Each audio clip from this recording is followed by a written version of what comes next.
High guys, good morning, welcome back to my channel Khushmit. আশা করি তোমরা সবাই খুব ভালো আছো আর আমরাও তো ভালো আছি। তো ভালো আছি বলতে আজকে চলে যাব হচ্ছে বাড়িতে, রাতে আমাদের ট্রেন। তো আমি দুটা ব্লগ তোমাদের সঙ্গে শেয়ার করলাম, মিনি ব্লগ। তো এই ব্লগটাও মিনি ব্লগই তোমাদের সঙ্গে শেয়ার করবো। আর এখন বলো তো কোথায় যাচ্ছি? আমরা চলে যাচ্ছি পুচকির স্কুলের এখানে। ও বলছিল যে ফুচকা অনেক ভালো পাওয়া যায়, তো এখান থেকে নিয়ে আসছিল দাদাভাই। তো ফুচকা খেয়ে আমরা বেরিয়ে পড়েছিলাম 5টার সময়। তো সারাদিনের ব্লগটা তোমাদের সঙ্গে শেয়ার করা হয়নি, কারণ বুঝতেই তো পারছো অনেকদিন পরে গিয়েছিলাম। আমরা 2 দিন থাকার পর চলে এসেছিলাম। আমার বাড়িতে মন একটু খারাপ ছিল। তো আমরা চলে এসেছি এখন স্টেশনে। আর পুচকিকে বলেছিলাম যে তুই আসবি না, এত ঠান্ডার মধ্যে তুই আসিস না। ও বলছিল না না না, আমি যাবো স্টেশনে। তারপর বাড়ি থেকে স্টেশনটা প্রায় বড় আধা ঘন্টা 1 ঘন্টা এমন লাগে। ও বলছিল যে আমি যাবো বাবার সঙ্গে, চলে এসেছিল কাকুর সঙ্গে। আর আমরা চলে এসেছিলাম হচ্ছে গিয়ে গাড়িতে, মানে হচ্ছে গিয়ে বাসে চলে এসেছি। আর তারপর টুকটুক নিয়ে স্টেশনে চলে এসেছি। আর এখানটাতে আমার বর চা খাচ্ছে, আর ওকে দিয়েছিল কুরকুরি, ও কুরকুরি খাচ্ছে। আর আমি ছোটো ছোটো ক্লিপ তোমাদের সঙ্গে শেয়ার করার জন্য ভিডিও করে নিচ্ছিলাম এখানটাতে। আর ওরা শালি আর বোন জামাই মিলে এখানে ফাজলামি করছিল। ও বলছিল দাদাভাই তুমি খাও, আর ও বলছিল না না আমি খাই না, তুমি খাও। আর আমি কি করবো বলো তো, আমি তো কিছুই খেলাম না এসব। আমি শুধু একটু ভিডিও করলাম ওদের সঙ্গে বসে বসে এইখানটাতে। আর এসব করতে করতে আমাদের ট্রেনও চলে আসবে, দেখতেই পাবে এক্ষুনি চলে আসবে ট্রেন। আর কাকু বসে বসে এখানে মোবাইল দেখছিল। আর প্রচণ্ড ঠান্ডা ছিল, প্রচণ্ড ঠান্ডা।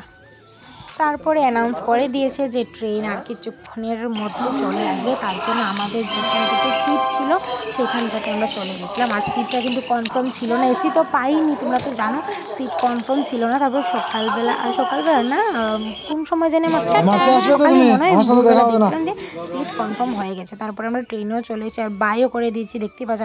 আমি প্রচণ্ড কান্না করেছি, কারণ কত দিন পরে কাকুর বাড়িতে গিয়েছিলাম। আর এখানটাতে আর ভিডিওটা শেয়ার করলাম না তোমাদের সঙ্গে, রাতের ভিডিও। পরের দিনের ভিডিও তোমাদের সঙ্গে শেয়ার করেছিলাম।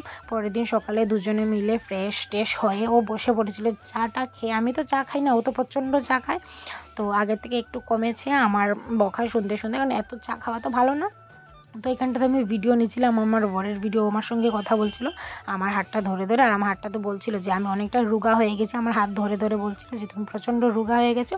আর এখানটাতে আমরা দুজন গল্প করছিলাম। আমার বর যে শার্টটা পরে আছে এটাও কিন্তু আমাকে গিফট করেছে। আগে কোন শার্টটা গিফট করেছিলাম সেটাও দেখতে পেরেছো তোমরা। আর এই শার্টটাও গিফট করেছি, তো এটা ও পরেই নিয়েছে। তো এখানে আমি এই সাইডে বসেছিলাম, তারপর ও আমার সিটটাতে ঘুমিয়ে একটু ভিডিও দেখছিল এখানটাতে। আর এইসব করতে করতে আমরা চলে এসেছি প্রায় বাড়ির সামনে। ট্রেনের ভিডিও তোমাদের সঙ্গে আর কি শেয়ার করবো বলো।